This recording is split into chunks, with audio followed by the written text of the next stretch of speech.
नमस्कार। स्पीच कट्टा इस चैनल में आपका दोबारा स्वागत है। आज का सेकेंड एपिसोड जो है उसमें हम स ये साउंड के बारे में, स ये जो उच्चार है उसके बारे में जानेंगे। पहले वीडियो को लाइक करने के लिए और अच्छा रिस्पॉन्स देने के लिए धन्यवाद। स ये बहुत ज़्यादा one of the most commonly mispronounced sound है, जिसका जो उच्चार है वो सही से नहीं होता है। इसलिए जब आप स बोलते हो तो उसका जो साउंड है उसका उच्चारण होता है त, या फिर फ ऐसे सुनाई देता है, जिसको हम लिस्प भी कहते हैं। तो आज मैं ये जो वीडियो है उसको दो पार्ट्स में डिवाइड करने वाली हूँ। एक कि एक्चुअल में स का प्रोडक्शन कैसे होता है, और उसके बाद हम थोड़ा प्रैक्टिस सेशन भी लेंगे। तो जो स है ये एक फ्रिकेटिव होता है। फ्रिकेटिव का मतलब कि इसका जो प्रोडक्शन है या इसका जो उच्चारण है उसके वक्त जो मुंह है उसमें से हवा ज़्यादा बाहर निकलती है, जैसे सांप, सुनाई, सांझ, सुबह। तो आप अगर उसको गौर से सुनोगे तो स ये जो साउंड है उसके उच्चारण के वक्त जो हवा है वो एक्सेस में फ्लो होती है। जो स ये साउंड है ये जनरली बच्चों में 4 से 5 साल तक स्टेबलाइज होता है। कुछ बच्चों में ये 5.5 साल तक भी स्टेबलाइज होता है।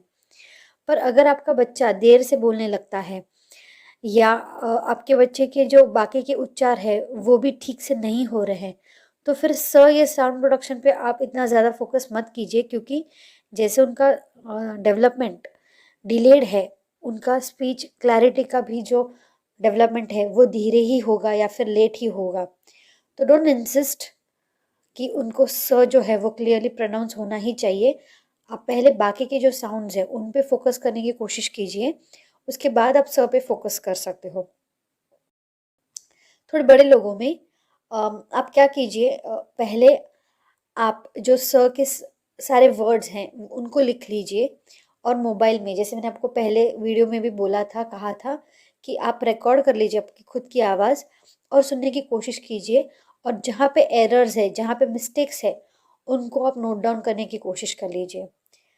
तीसरा आप क्या कर सकते हो कि आप किसी को कह सकते हो स से जो वर्ड्स हैं, स साउंड्स हैं, उनको बोलना, और आपको जो सुनाई देता है आप वो वाले वर्ड्स लिखोगे। तो इससे दो चीज़ें पता चलती है कि मुझे सुनने में भी तकलीफ़ हो रही है स साउंड में, या मुझे सिर्फ बोलने में तकलीफ़ हो रही है, पर स का जो साउंड है उसको सुनने में कोई दिक्कत नहीं हो रही है। ये एनालिसिस बहुत इम्पोर्टेंट है, क्योंकि फिर इसके बेसिस पर आपका ट्रीटमेंट प्लान पूरा चेंज हो जाता है, या बच्चों का ट्रीटमेंट प्लान चेंज हो जाता है। तो आज का जो है वीडियो, उसमें हम इन जनरल ऐसा सोचेंगे कि आपको सुनने में कोई तकलीफ नहीं है, पर बोलने में तकलीफ है। तो उसका सॉल्यूशन में देखिए, सबसे पहले आपको क्या करना है, गुब्बारों को फुलाना है। अब जितना ब्लोइंग एक्सरसाइजेस पे फोकस करेंगे उतना ये साउंड आने के लिए, बोलने के लिए आपको मदद मिलेगी। ब्लोइंग के ऊपर मैंने एक ऑलरेडी वीडियो बनाया है, ब्लोइंग क्यों इम्पोर्टेंट है, कैसे करना है, क्या और कौन से एक्सरसाइजेस आप ब्लोइंग में करा सकते हैं, तो वो सिर्फ आप एक बार चेकआउट कर लीजिए। और ब्लोइंग एक्सरसाइजेस आप जितनी बार करेंगे उतना बेहतर है। फिर सेकेंड सेट ऑफ एक्सरसाइज आता है, जो हमने वीडियोस बनाए थे ओरल एक्सरसाइजेस के रिलेटेड, आप वो चेक कर लीजिए। थर्ड आपको क्या करना है, आपके जो दांत हैं उनको ऐसे बंद करना है, और उसमें से आपको ये हवा छोड़नी है, जैसे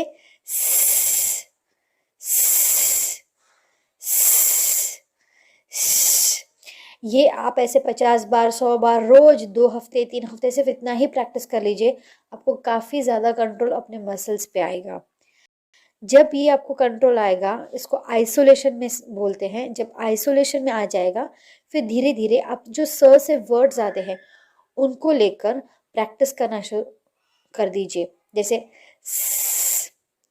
सा, सी, सु, ऐसे करके आपको फिर जो 12 खड़ी है उसको बोलना है।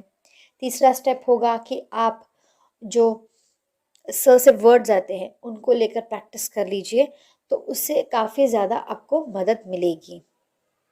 तो पोजीशन ध्यान रखिए, दोनों जो दाँत है ऊपर और नीचे वो बंद रहेंगे, ज़बान आपकी दाँतों के पीछे लगेगी और स्स आपको ऐसी हवा छोड़नी है। ठीक है? तो ये प्रैक्टिस करके आप देख लीजिए। फिर भी आपको कोई दिक्कत आ रहे हैं तो आप मुझे नीचे कमेंट में बता दीजिए। अगर ये वीडियो आपको अच्छा लगे तो please like, share and subscribe to Speech Katta. और कुछ आपकी डिफ़िकल्टीज़ हैं तो आप नीचे कमेंट करके बता दीजिए। Will be happy to help. Thank you.